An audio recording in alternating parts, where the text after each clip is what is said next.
RFK Racing will not appeal Ryan Preece's disqualification from Talladega Superspeedway, and Kyle Busch has a new sponsor for this weekend at Texas. What's going on, guys? It's Daniel, and welcome back to our video. We got some NASCAR and other motorsports stories discussed here today on the channel. Let's go ahead and just jump straight into those really quickly. We're first going to take a look at a ton of paint schemes that have been revealed over the course of the last couple of days. Let's go ahead and just jump straight into them. The first paint scheme we're taking a look at is Tyler Reddick's 2025 Jordan brand scheme that we'll see this weekend at Texas Motor Speedway. I like the colors on this. This looks kind of similar to one that Kurt Busch had back in 2022. This one looks really good. Looking forward to seeing on the racetrack at Texas.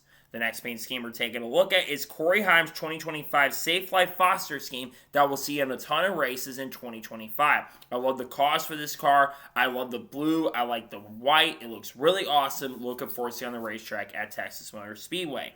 The next paint scheme we're taking a look at is Christopher Bell's 2025 Interstate Battery scheme that we'll see this weekend at Texas Motor Speedway.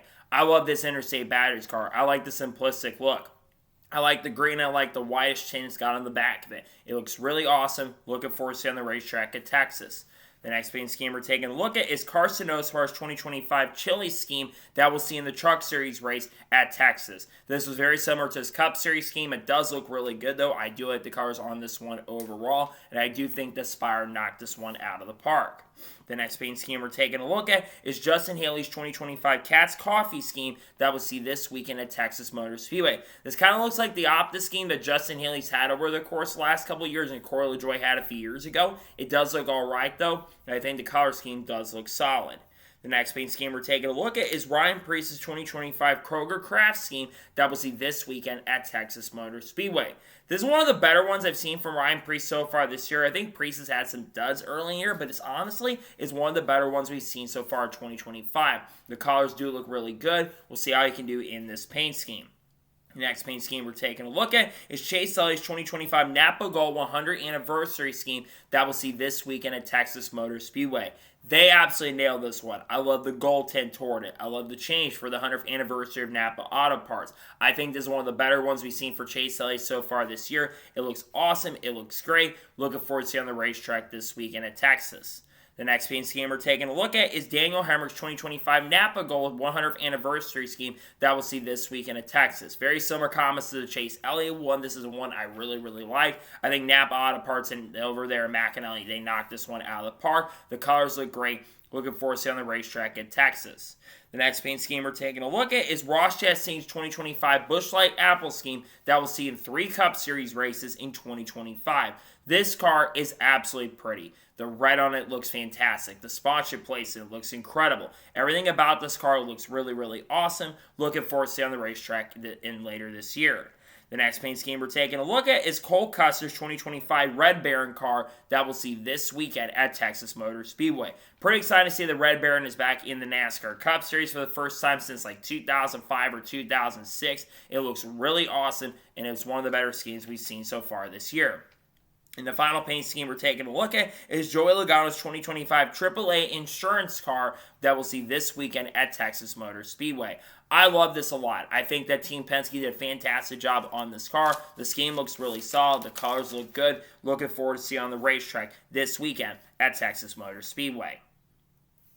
And now we're going to head on to the next story of today's episode as we're talking about Shady Rays. As it was announced yesterday that Shady Rays has become the official sunglasses partner of 2311 Racing and Bubba Walls. Shady Rays has been on the website for 2311 Racing over the course of the last couple of weeks since about the beginning of the year. And there's been a lot of rumors and speculation that Shady Rays is also going to be associate sponsor, maybe like a full-scale sponsor for the team this year. So it's exciting to see they're part of 2311 Racing in some way, shape, or form.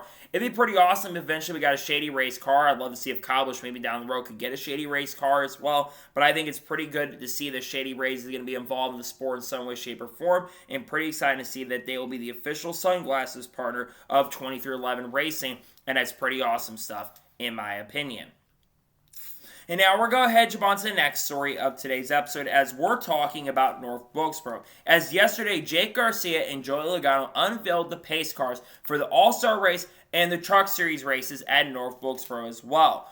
Also, being a Ford pace car, it made sense for both those guys to be there. I got to say, both these cars do look really, really awesome. I love the look of them. They look very similar to the one they had last year, I'm pretty sure. But they've got the AllStar logo on them as well, which I think is a really cool touch to the cars itself. So I think that's a really big deal, all things considered. They've got the AllStar touch toward it. It does look pretty good, and I think there's a lot of positivity to see that the pace car has finally been unveiled. I think it looks really, really good, in my opinion.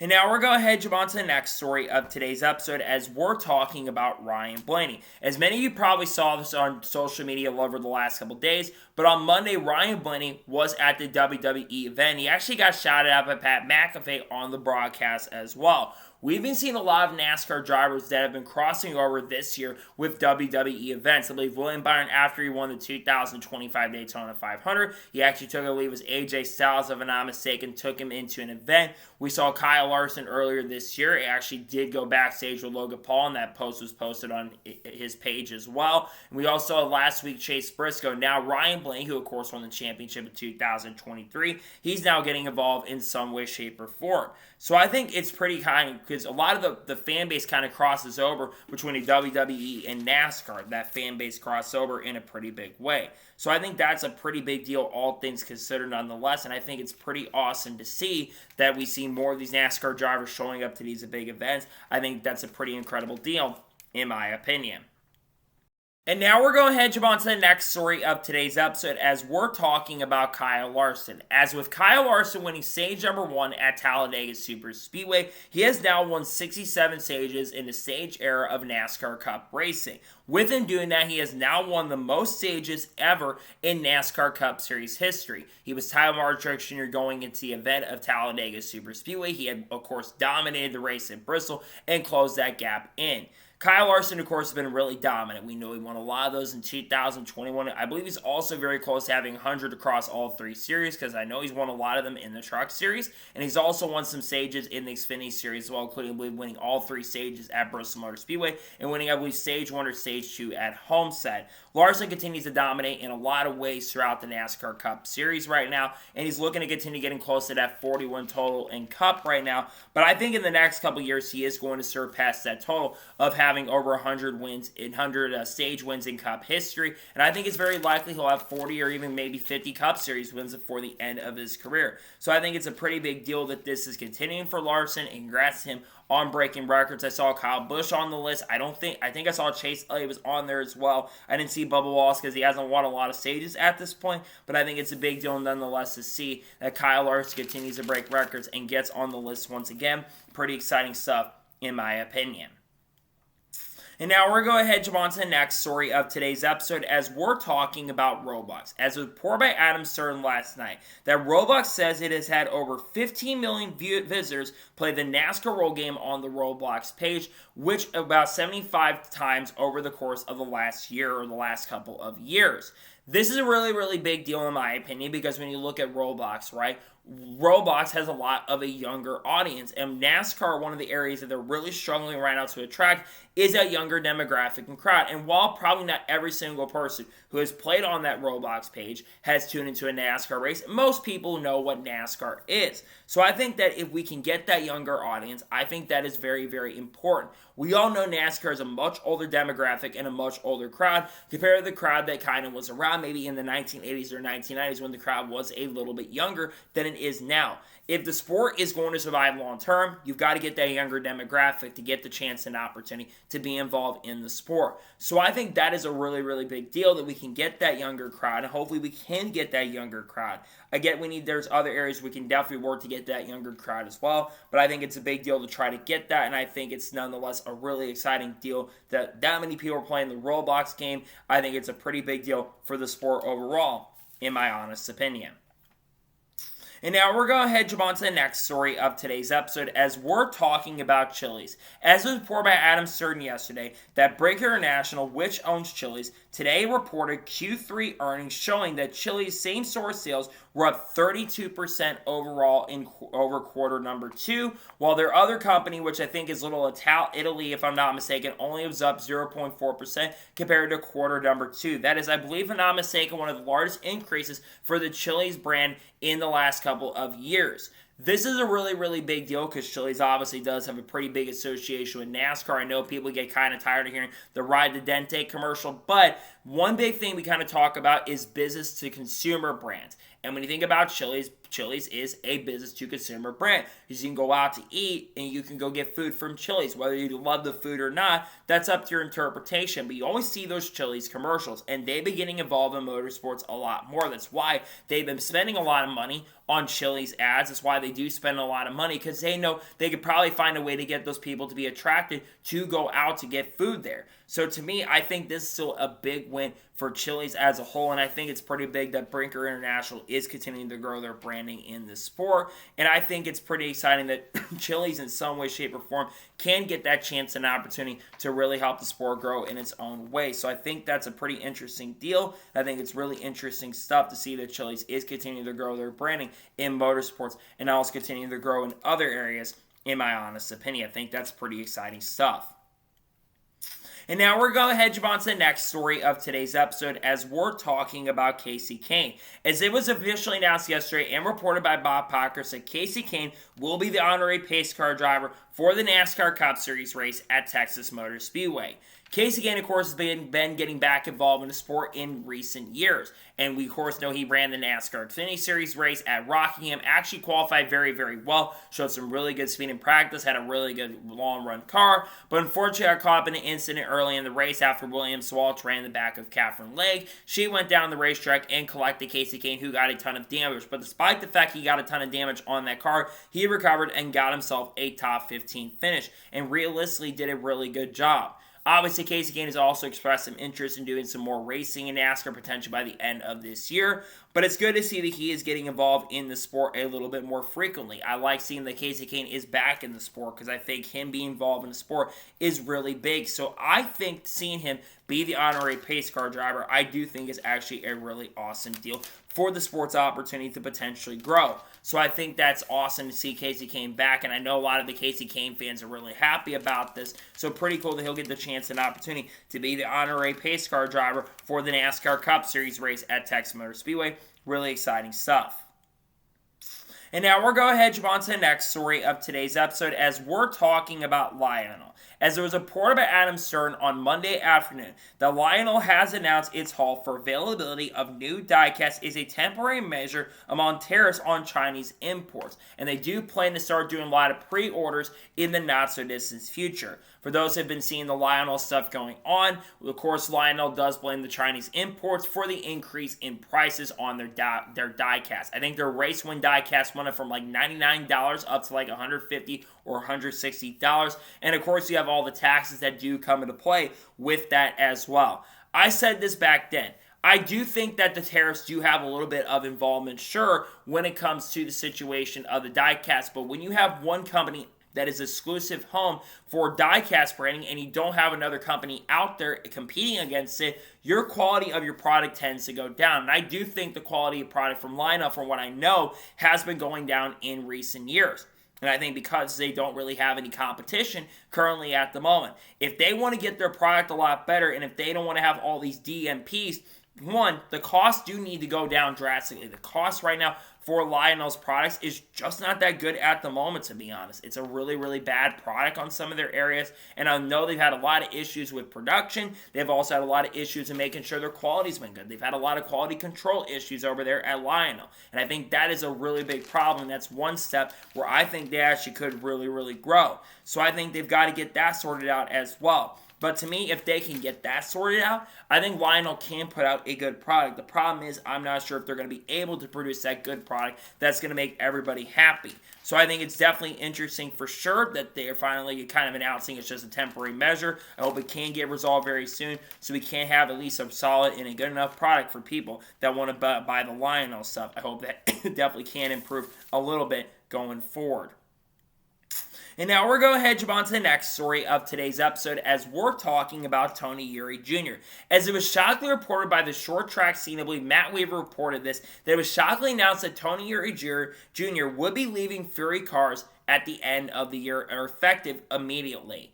This is certainly shocking. For those who don't know, Tony Yuri Jr., of course, was the crew chief for Dale Jr. for many, many years, and of course was involved in Hendrick Motorsports for quite some time as well, and also still has some association in NASCAR Cup Competition Day, as he's been the crew chief for Burt Myers in a couple series races with the team Amerivent organization. Also has worked with them over the last couple years as well with the Money team. Now, Tony Yuri Jr. was one of the co-founders of Fury Cars, so this is definitely a shock because he's been involved with this program and with this group over here since this organization was founded 9 years ago. This is a massive, massive loss. Now, what could this mean for Tony Yuri Jr. going forward? Could this mean that we're going to see him evolve in NASCAR quite a bit and not as much in the short track scene?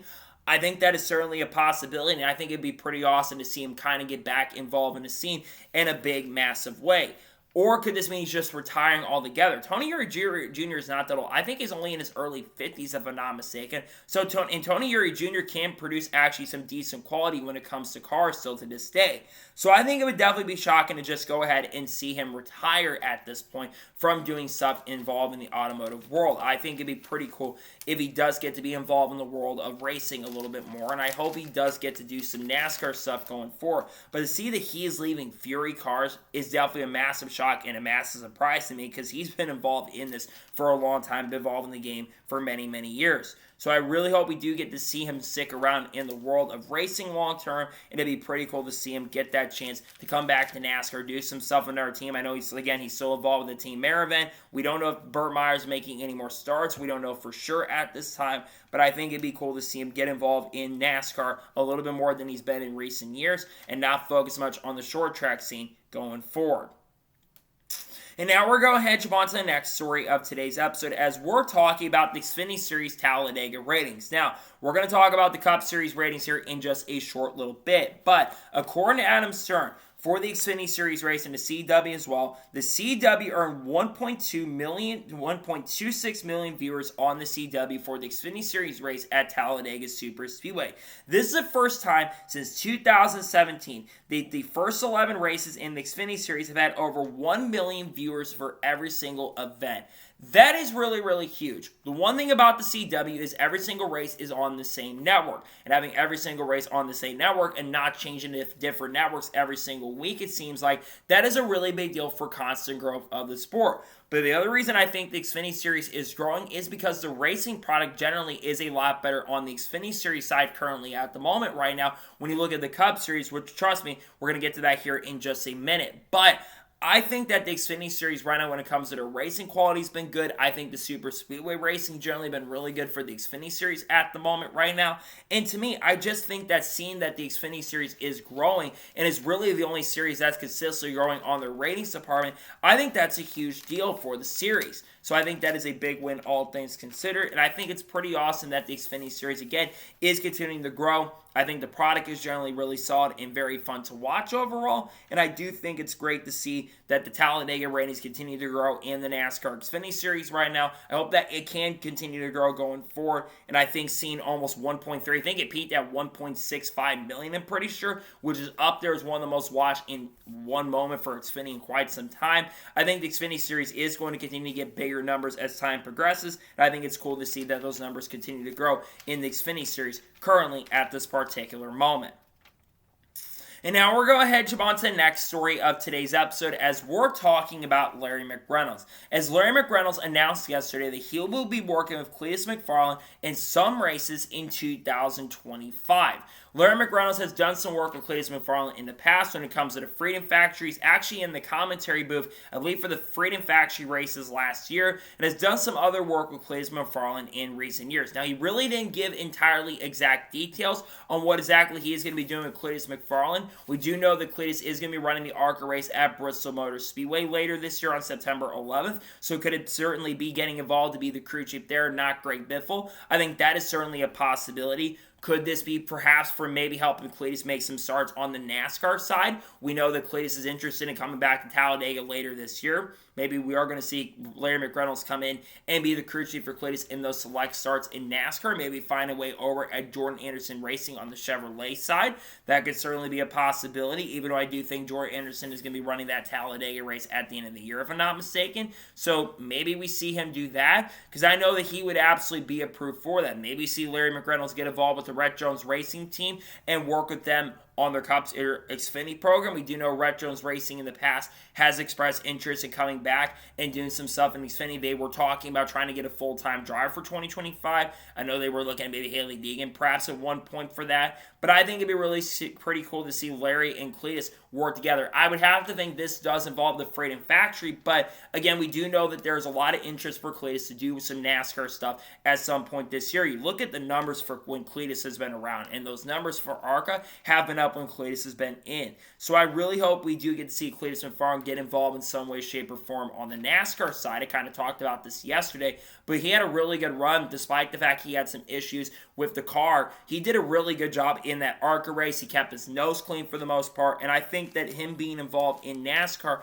is a really big deal. NASCAR's been streaming his onboard camera. He's really, really good character, and he's just a really good human being overall as well. But to see that Larry McReynolds is going to help him in a pretty big way going forward, I think that's a pretty big deal. And I think it's pretty exciting nonetheless to see that he'll be helping Cletus McFarland in some way, shape, or form in some races later this year, whether that's the Freedom Factory or the NASCAR side. That is still to be determined at this point. And now we're going to head on to the next story of today's episode, as we're talking about Matt DeBenedetto and Austin Green.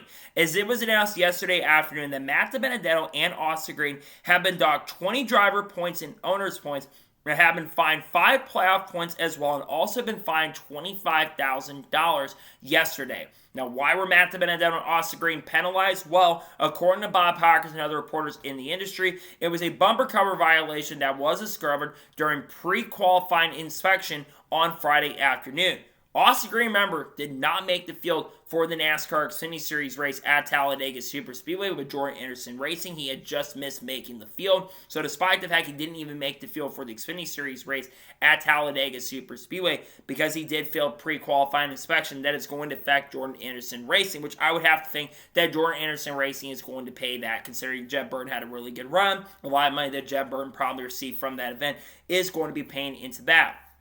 But for Matt DeBenedetto, that's pretty much all the points he gained in the Xfinity Series race, because Matt DeBenedetto did finish top 5 and actually ran quite well in the Xfinity Series race at Talladega Superspeedway. So I think it's a big hit for both these drivers, because Austin Green's only made a few races in the Xfinity Series so far this year. Well, you have Matt DeBenedetto, who's been up and down throughout 2025.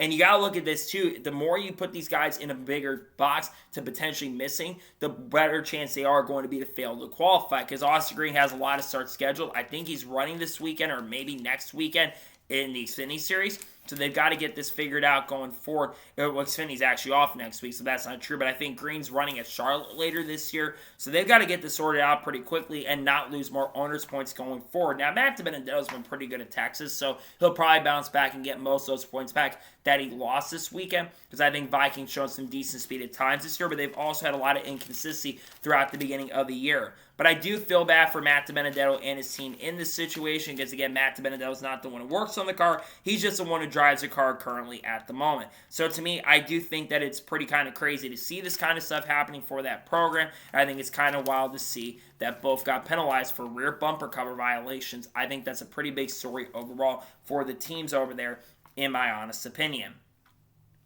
And now we're going to head on to the next story of today's episode, as we're talking about Steve Phelps. As there was a report by Adam Stern yesterday afternoon that the PGA Tour has shown interest in hiring NASCAR Commissioner Steve Phelps as its new CEO. People familiar with the matter have told Josh Carpenter and the Sports Business Journal as well. Now, it is unknown what this means if he would leave NASCAR to go over to work with the PGA. Now, recently, and we do know that Steve Phelps was announced to be the new commissioner of NASCAR. Now, Steve Phelps, if he was to leave NASCAR, it would definitely be a pretty big shock. Because Steve Phelps, in my opinion, despite what you want to say about Steve, in my opinion, is really good for the sport in some way, shape, or form. I've seen Steve Phelps interact with people, and I've seen the guy be able to interact, and that's why I think NASCAR likes the guy, because he does have a lot of good interaction with the fans. The one thing I will say, though, is that you look at Steve Phelps and you look at NASCAR, I know he's behind a lot of decisions going on in the sport right now, and we'll talk about the super speedway racing, but he does say a lot of things that do frustrate me from time to time. Now, obviously, there was a lot of talk about that manufacturer conversation, about Dodge coming in, which it does sound very likely at this point that Dodge is probably going to be coming in 2026 in Craftsman Truck Series competition, and from what I know, announcement might be coming in the next couple months, I'm pretty sure, so we'll have to kind of wait and see on that. But if Steve Phelps was to leave to go to the PGA Tour, it would definitely be really, really shocking. But it also would be the most surprising thing as well at this point, because we've seen some crazy things in the sport over time. But the fact it might end up happening is still a pretty big shock in some way, shape, or form. So we'll have to kind of wait and see what happens long term. This is going to be a pretty big story to follow, and as more information does come out about whether Steve Phelps is going to leave the sport or not, that is going to be something that we'll have to kind of wait for determination on. So we'll keep an eye on this story for sure as time progresses and goes on, and we'll see if more information comes out. But to me, it does sound like that this is a potential possibility, and I think it'll be something that we'll be keeping an eye on for sure as we do progress farther into the year, and we'll see if he does end up heading for the PGA Tour. It'd be a big loss for the sport if Steve Phelps left, but I think it'd be a pretty big gain for the PGA Tour going forward. And now we're going to head on to the next story of today's episode as we're talking about Denny Hamlin. Now, we're going to talk about Denny Hamlin here in just a short little bit in regards to super speedway racing. But during the Action Detrimental podcast earlier this week, Denny Hamlin spoke about the fact that he never usually wants to sign up and run any other series in NASCAR competition. But he says he wants to run an Xfinity Series super speedway race before the end of this year. He wants to sign up and run one. Now, this obviously is in regards to the Super Speedway package on the NASCAR Cup Series side, which, again, we're going to talk about in a little bit. But Denny Hamlin has not run a Super Speedway Xfinity Series race, I think, since, like, the late 2000s, going into the early 2010s, I'm pretty sure. I think he won a Daytona back in 2008 in Xfinity competition, and he's ran other Super Speedway races, like in the mid-2000s when he wasn't full-time, when, of course, he was full-time in Xfinity competition. But I cannot remember the last time that Denny Hamlin ran, maybe, like, 2012 at Daytona, where he crashed out. So he's raced recently, well, not recently, but it's been in the last 15, 20 years, but it's been a long time, and I think a lot of the reason is that a lot of other drivers kind of want to do the same thing is because the racing product for the Super Speedways on the Cup Series side isn't as good, and you look at the car itself, too. The next-gen car doesn't always put the best racing on. I mean, look at Chase Briscoe's comment. Chase Briscoe said last night during Q&A on his Twitter page or X page that when he take the taper spacer off the car, which I completely agree. Now, obviously, I don't know what the rest schedule looks like for that number 19 car. If Denny Hamlin was to run in the Xfinity Series at a Super Speedway this year, would it be at Atlanta? I don't think he wanted to do it at Atlanta because I don't think the racing at Atlanta for Xfinity is really that great, honestly. The Cup Series, say what you want to say, they actually do put a really good show on the Cup Series side at that track. But I think that it would have to be Talladega or Daytona. It had to probably be Daytona because Daytona's not in the playoffs because Talladega for Xfinity is in the playoffs and Cup guys cannot run there. So maybe we don't see him do it in 2025, but could we see him do it in 2026? I actually do think that is certainly a possibility for sure. So we'll have to kind of wait and see what happens in regards to this because I think that if it would be fun to see Denny Hamlin do it, but I'm not sure if Hamlin is exactly going to do it. So we'll definitely keep an eye on this for sure, and we'll see if Denny Hamlin actually does decide to go ahead and pull through it and decide to go ahead and run an Xfinity Super Speed race for Joe Gibbs Racing down the road, or maybe runs for Sam Hunt or does something with 2311 and gets 2311 involved in Xfinity. I think that's something that definitely we'll be keeping an eye on for sure if he wants to go ahead and do it. It'd be cool if he could, though. And now we're going to head on to the next story of today's episode as we're talking about the Talladega TV ratings from the NASCAR Cup Series. As was reported by Adam Stern yesterday, that Fox got 4.041 million viewers for Sunday's NASCAR Cup Series race at Talladega Super Speedway. That is down 6% from 2024. And in addition to that, that means that this number has been going down for 4 consecutive years in a row. What does it have in common? All it has in common with the next-gen car. I think we all look at the current Super Speedway product at this moment for the NASCAR Cup Series right now. And I think the Super Speedway product is a pretty big aspect of it. Now, I do think there were some big events that were going on at the time. But the other thing you have to kind of look at is the fact right now that this is the last network race for the NASCAR Cup Series. When we think about the numbers, the biggest numbers when it comes to TV ratings for NASCAR are the super speedways. That is what brings in the most viewership on the NASCAR Cup Series side. The super speedways do. The Daytona 500 is always the most watched race every single year. To have that number down by 6% with not a ton of outside factors, there's no really big excuse for that. There's no excuse. There needs to be an increase in viewership so the sport can definitely survive long term, because we need this sport to go around long term. And when you have ratings down, it seems like a lot of times, because while ratings for other races have been great, I know there's people like Kenny Walsh trying to spin this around, having only a little over 4 million people watch the spring Talladega race isn't the most settled. And from what I understand, the size of the crowd's number of people that were in the crowd for the Cup Series race was down compared to prior years, which isn't good, because usually your attendance is up for your spring event. And to see that number's down is certainly a little bit shocking for sure. But I do think having 4 million is still a good number. However, it should definitely be up, because it used to be one of the most watched races every year. And you probably get like 6-7 million people on average that were watching, maybe even more, for the spring Dega race. But that number is gone down a little bit, which is definitely very, very disappointing, because that number definitely needs to be up if the sport is going to survive long term. It's just kind of shocking to see this, but it's also not the most surprising to see that number down, right? Because having, again, 4 million is still a solid number, but it's not a great number, and it definitely could be a little bit better. But I think the super speedway racing plays a big part of that overall, in my opinion.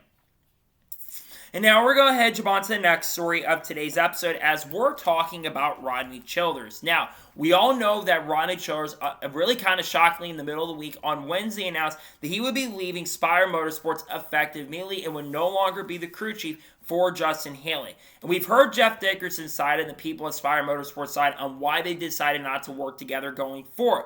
Well, the other day on Sirius and NASCAR Radio on Monday, Ronnie Childers actually finally did a long-awaited interview speaking on why he left Spire Motorsports. And he basically kind of confirmed a lot of things that Jeff Dickerson said. He basically said, quote, "We just had two different philosophies, and we decided not to work together going forward because we just had two different philosophies and two different ways of doing things. I want to do things my way, and Spire want to do things a different way." And he says those philosophies were not really crossing together, and it wasn't working well for both sides, which is why we decided to split up. Now, one interesting thing that he did reveal is that he is still wanting to be a crew chief in the NASCAR Cup Series. He wants to win at least 10 to 12 more NASCAR Cup Series races, and he does want to win another championship in the NASCAR Cup Series. Ronnie Childers also did reveal, however, that at this time, he's definitely not gotten as many phone calls at this point, but he also does expect that is probably going to heat up as time goes on. One thing I want to say is definitely shocking to see that no one has picked up the phone yet for Ronnie Childers to be a crew chief. Now, I get that in the next gen era, Ronnie Childers has not been as strong as he was in the Gen 6 era with Kevin Harvick, but there's a lot of factors that play into this. Number one, Stewart-Haas Racing from 2022 to 2024, they were declining. They were not doing very good. Kevin Harvick got a couple wins and he was definitely competitive, but they weren't winning as much because they couldn't do a lot of the tricks over there. Plus, Stewart-Haas Racing was shutting down at the end of 2024, and of course, you had a rookie driver with the veteran crew chief, and then Ronnie worked with Justin Haley, someone who I think is talented, but I don't know if they can have that same gelling together. So I think that that's one of the reasons why we haven't seen that, but I do think by the end of this year, he is going to be back in the sport. I don't see how you cannot have Ronnie Childers be involved in the sport. I think it makes a lot of sense to maybe to work with Kyle Busch down the road if Kyle Busch stays at RCR, but we're not even sure if Kyle Busch is still going to be at RCR next year at this time. We're still waiting on that contract to be announced for the next year. But I think that when you look at Ronnie Childers, he still belongs in the sport. There's a big part for him, and I really hope we do get to see Ronnie Childers be involved in the sport in some way, shape, or form after this year. He's been way good. He's a really fantastic crew chief, and I get again that he's not been as strong as he was in other years, but Ronnie Childers is still a fantastic crew chief overall, and I really hope we do get to see him have that chance and opportunity to maybe get involved in the sport and do some stuff where we get to see Ronnie Childers be a crew chief once again. He is a good crew chief. He does a lot of good stuff for the sport overall. I hope he does get to be the crew chief for someone in the Cup Series by the end of this year, maybe going into 2026. Maybe with Brad Keselowski, considering he's been struggling this year, that would be someone he would love to probably work with. But I hope we do get to see him be involved and get involved in the sport once again at the end of this year. And now we're going to head on to the next story of today's episode as we're talking about the AllStar race. Now, many of you have probably seen a lot of social media posts in regards to this, but according to what was reported by Bozy Tatarevic in the middle of last week, Bozy kind of revealed on his podcast, the Bozy Breakdown, the first episode, that teams have been given the opportunity to do a bring what you bring race and race what you bring race, which everyone would have been able to have the opportunity to bring a lot of different things. Now, there was no revealing in regards to what exactly teams are going to be allowed to do, but some indicated there were going to be a lot of arrow changes that were going to be available, but there's other things that were brought up. Now, we did see Kyle Busch kind of talk about this on the podcast. He was on the Door Bumper Clear, and he revealed that he had heard a lot of things about maybe opening up the motors and maybe making changes to the car in a pretty significant way as well. If it is true that the open motors were coming into play and we were going to see an increase in the horsepower, and Kyle Busch is speaking facts on that, then yeah, I don't really understand why some of these teams did not really want to do that. Now, Denny Hamlin actually spoke about this because he said he was planning to kind of talk about this race what you run situation.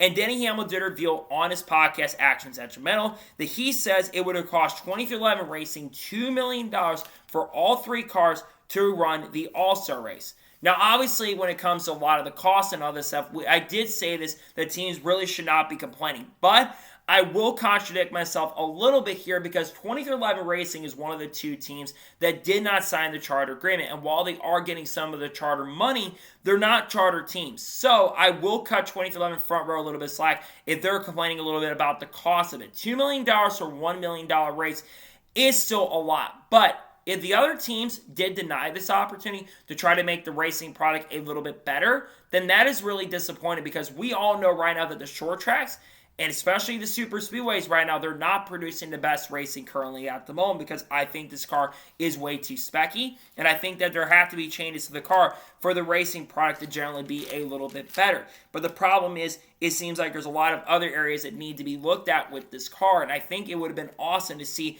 a race what you run situation. Instead, we're getting a promoter's caution, which, let's be real, nobody wants a promoter's caution. It's not good for the sport, it's not good for racing, and I think that the racing will not be good at North Wilkesboro because the Cup Series hasn't put on the best racing on the short tracks. But I do understand from Denny Hamlin's side why they did not want to go ahead and do it. But at the same token, same time, the racing product generally is just not been good with this next-gen car. There's a lot of work that needs to be done. I hope there is a chance we can see change with this car going forward. But I'm not super confident that we're going to get that change we really, really need going forward into the not-so-distant future.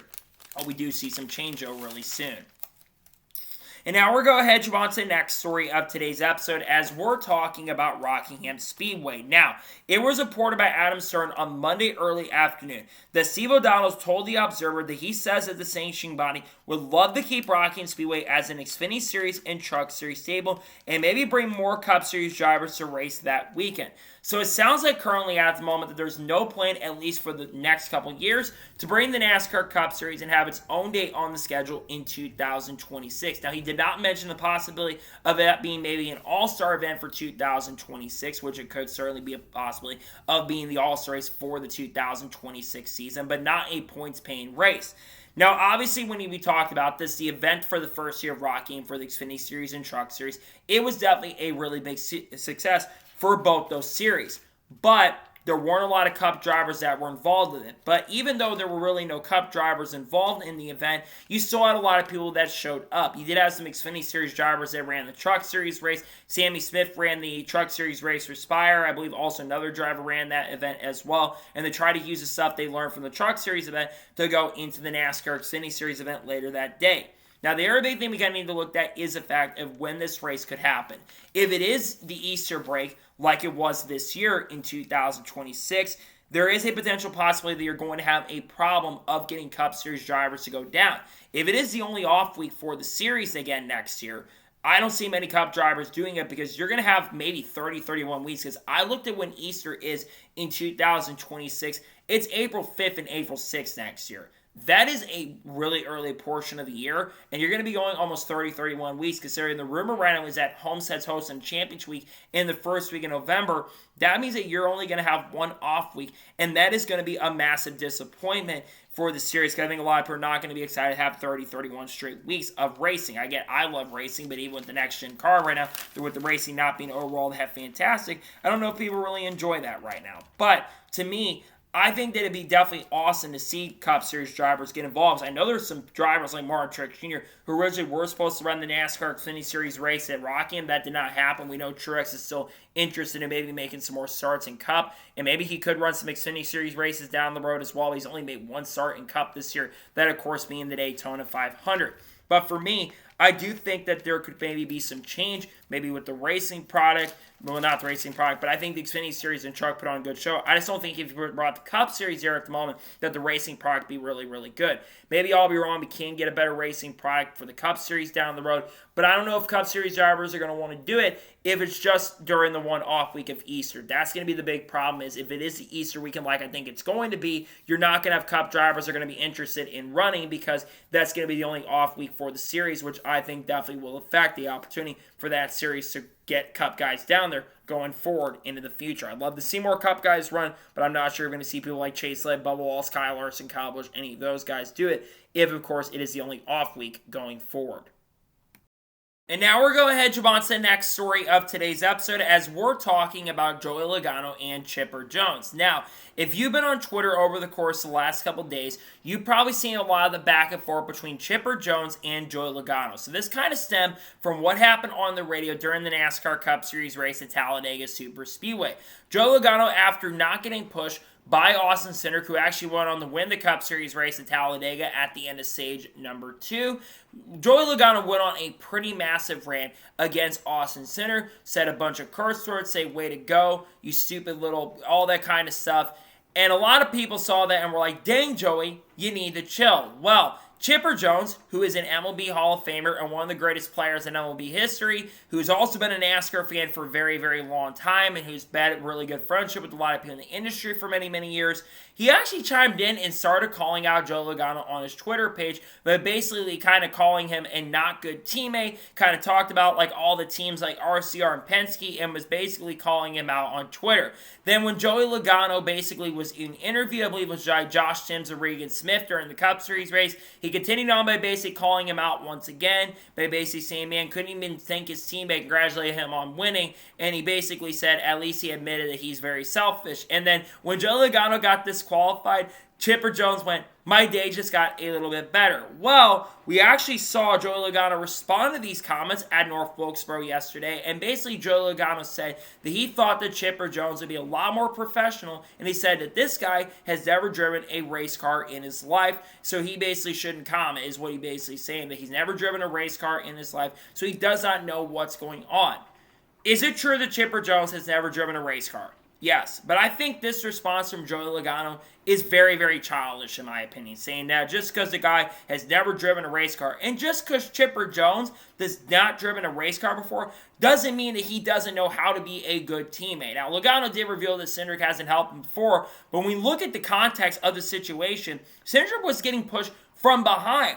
So if he runs in the back of Logano, he's going to cause a wreck. And for Joey Logano, the guy will do what he wants to do, and he'll complain about people doing things against him, but he's a guy that he's also very selfish, and he admits he's a selfish driver. So I think that this response from Joey Logano is not the best look for Logano. I think he could definitely have handled it a little bit more respectful. And he says, probably, should I have been on the interview complaining about what my teammate did? Probably not, but I did, and it's at that point. Now, he says that he and Austin Cindric have talked about the situation, and they've worked things out. But if Cindric runs in the back of Logano, he's going to dump him and turn him. So to me, I think Chipper Jones is right that Logano's not always been the best teammate. And I think Logano does need to look in the mirror and check himself in the mirror, because it's looked kind of similar what happened between him and Brad Keselowski. And Keselowski was on the other side in the same situation Logano is against Cindric right now. There's not that trust currently at the moment, and I think there's some frustration built up from him not winning and also getting disqualified at this point as well. And now we're going to head on to the next story of today's episode as we're talking about Super Speedway racing once again. Now, over the course of the last couple of days on social media, there's been a lot of talk and conversation around Super Speedway racing in the NASCAR Cup Series. Whether it's from drivers, whether it's from fans, whether it's from media people, it doesn't matter. Everybody's talking about Super Speedway racing. And a big reason people are talking about it is the negativity around next-gen Super Speedway racing currently at the moment. Denny Hamlin was on his Action Detrimental podcast yesterday or a couple days ago, and he criticized the racing of super speedways, basically saying there's not really much you can do, you really can't go anywhere, and you can't make the necessary moves you need to make to go up there and basically do what you need to do. Kyle Busch also echoed the same thing by basically saying that you're basically not in control of your own destiny and you really can't make the necessary moves you're going to be able to make in order to get up front. It's not racing is what Kyle Busch said, and it's a lot of gridlock currently at the moment. Well, the conversation got a lot bigger yesterday because shout out to Family Man on Twitter for putting this quote out from Sirius XM, but Ellen Sawyer actually spoke about the situation by basically saying we had 67 lead changes and 23 different drivers during the NASCAR Cup Series race. What is there to fix? When I saw those comments and saw that quote, I was in shock and I was definitely disappointed.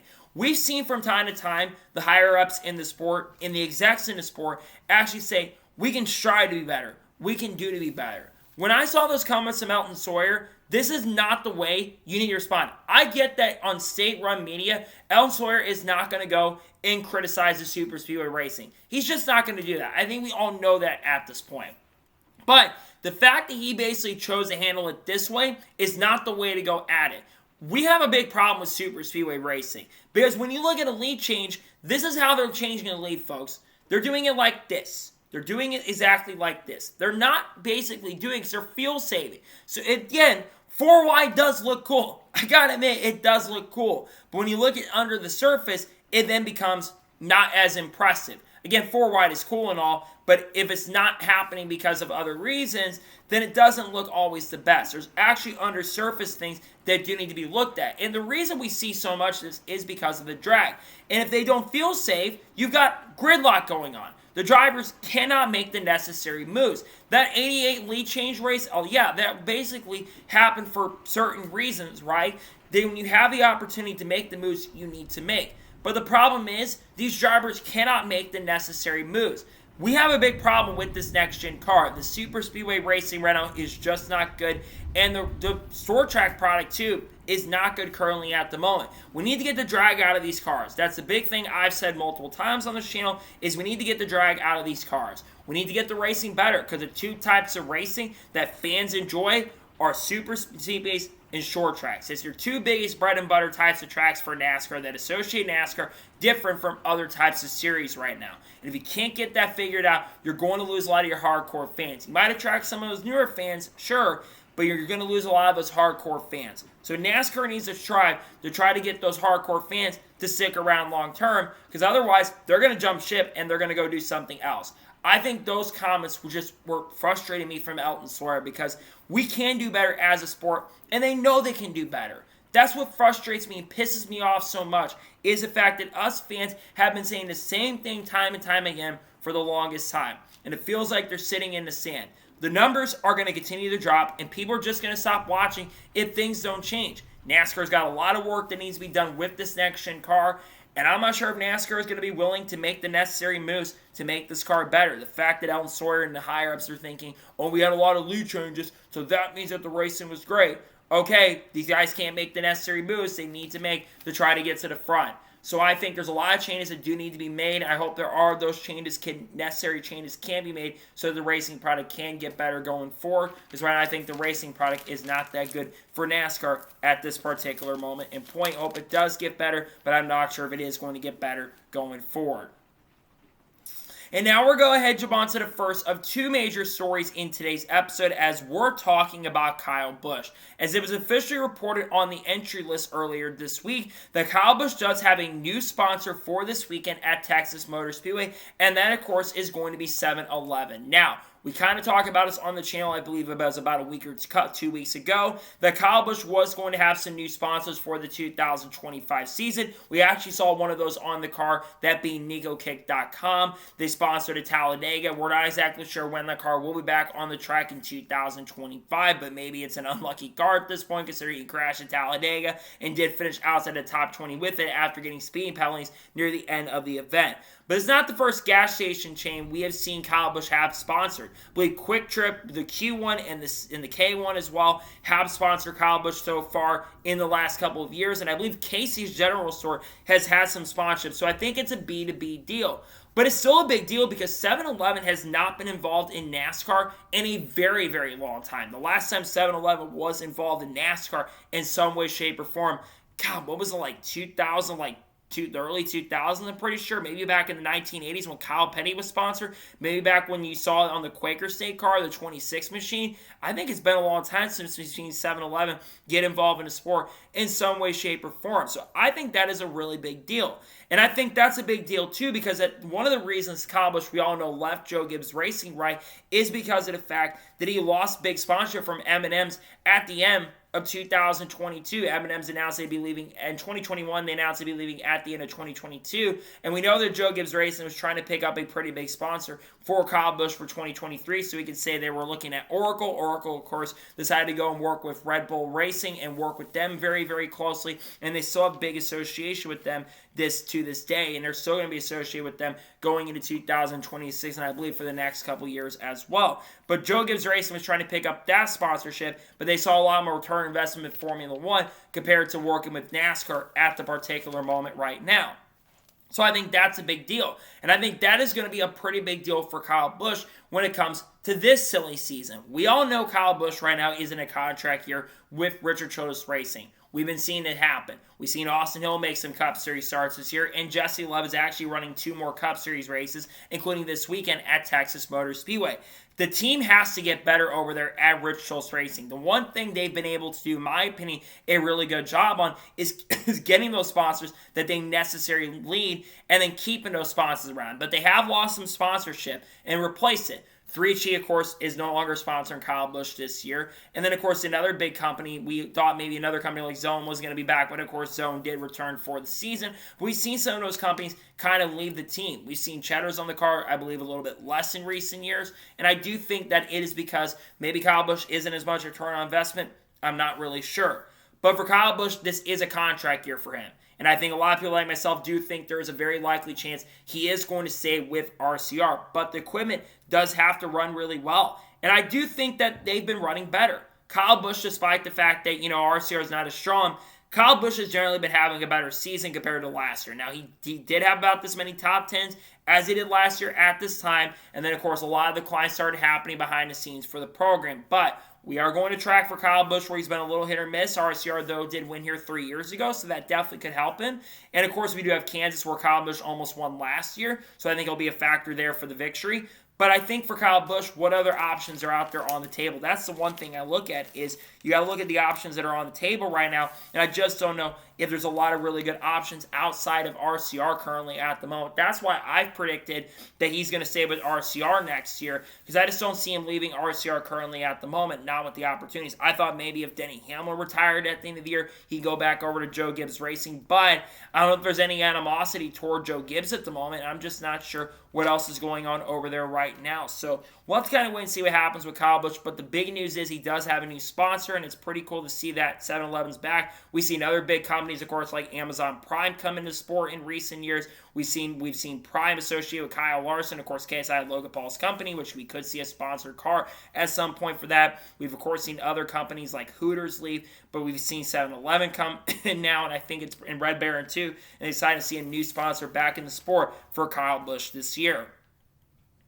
And now we're going to head jump on to the final major story of today's episode as we're talking about RFK Racing. Now, We do know, of course, that Ryan Preece and Joey Logano were disqualified from the NASCAR Cup Series race at Talladega Superspeedway. It was already announced at the end of the day on Sunday that Team Penske and Joey Logano would not be appealing disqualification. The reason they got disqualified at Talladega Superspeedway after they originally crossed the finish line in 5th place was because they had a bolt loose on the spoiler of the car. They revealed that it was a mistake, it was not intentional, and they did say they would not be appealing it. But we've been wondering if RFK Racing, because they actually waited until Monday to make their decision, but we've been wondering if RFK Racing was going to appeal their disqualification. Now, the reason Ryan Preece, he got disqualified from the NASCAR Cup Series race at Talladega Superspeedway was because of the fact they had 3 spoiler shims on the back of the car. You're only allowed to have 2 spoiler shims on the back spoiler of the car. They had 3 on the back. You cannot do that. That's why they got disqualified. Now, I don't know exactly what that does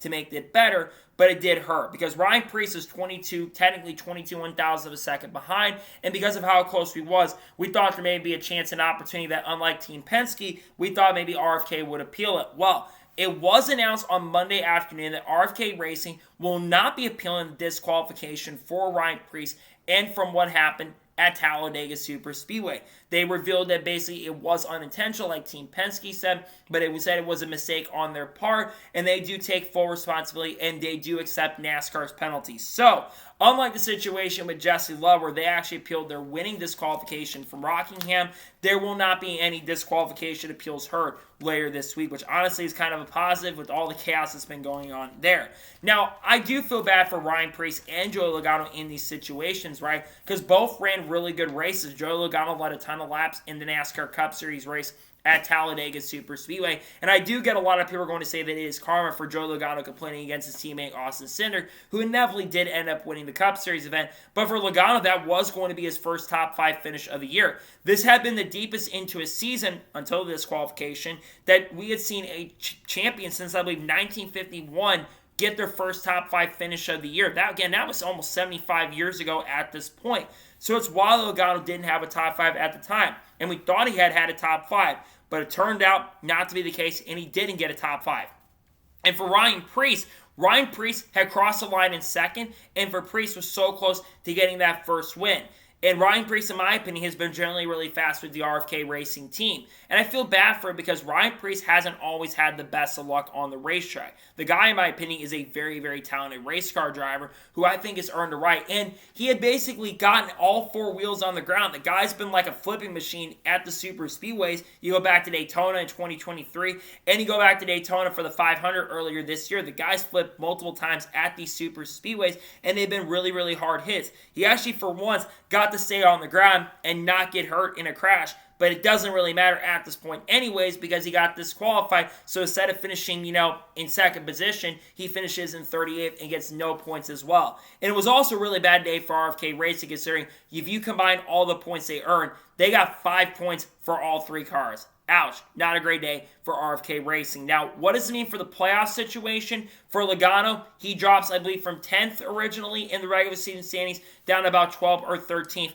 in the regular season standings. So Logano, despite the fact he struggled all year and has only had 1 top 10 finish because he scored a lot of stage points this year, he's still in the playoffs at the moment right now. For Ryan Preece, he drops from being about 12th or 13th in the points down to being 18th in the points, down by 14 or 15. For Ryan Preece, I still think realistically he can make the playoffs. I don't see this being an issue for him long term. I do think that car's been fast enough where I think Preece can actually make it, but he is going to have to do a little bit of work, and I think that cutoff line is going to change as we do get more winners. You got to look at the road courses coming up. Shane Van Gisbergen is going to be a major factor to win some road course races before the end of the year. We know he's fantastic at those types of tracks. You got to look at other drivers that are going to be good at road courses like AJ Allmendinger, for example. We know he's going to be a factor, and he's been solid this year, and I think that cutoff line is going to continue to increase. But again, I'm not surprised to see that RFK is not appealing it at this time. I think that for them, we've seen less of this because they can't really change rulings at this point. We've seen other teams appeal, as Henderson Motorsports did it earlier this year, and they lost their appeal. And you look at RCR last week with Jesse Love, they had lost their appeal. We've seen a lot of disqualifications this year. We got to think about this. We've seen a lot in 2025 up to this point. I think 5 or 6 have already happened this year because you've already got the situation earlier this year at Daytona with Park Clearman, Henderson Motorsports. They fill post-race tag. You think about Eric Jones at Martinsville. He failed post-race inspection despite the fact he finished like 28 for 30th in the race. He only lost a few points.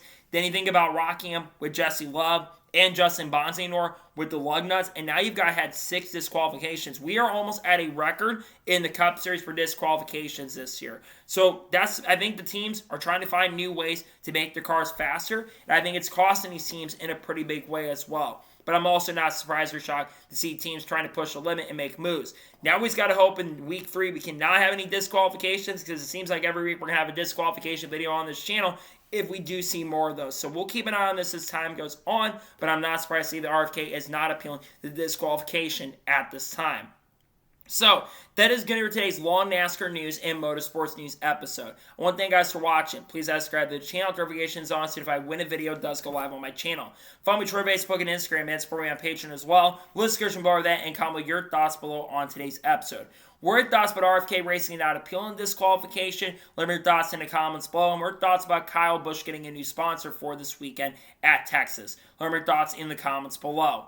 Later today on the channel, you're going to see the race picks for the NASCAR Xfinity Series race at Texas Motor Speedway. Tomorrow, we're going to see race picks for the Cup Series race at Talladega for the Wharf 400. Not Talladega, Texas for the Wharf 400. And then, of course, we'll see the paint scheme video for the Wharf 400. And then, of course, on Friday, we should have a NASCAR news video early in the morning. And depending on what happens with the weather, we should have the Truck Series race review. If not, might get pushed back later this week, with the weather becoming a factor. We got content coming on people like Haley D and Shane Van Gisbergen and Cards, Kurt Busch, Kyle Busch, Bubba Wallace, Ross Chastain, Riley Herbst, Kyle Larson, Chase Elliott, Amazon Prime, KSL, Logan Paul, Donald Trump, all the good stuff, Cletus Marlin, Eric Almirola, Chandler Smith, all that, with Connor Zos, Junior Motorsports, all that we'll be talking about on the channel in the coming days and weeks. So anyways, like I said, I want to thank you guys for watching today's episode, and I'll see you guys next time for more great, awesome NASCAR content and other motorsports content on the channel like this. Take care, everybody.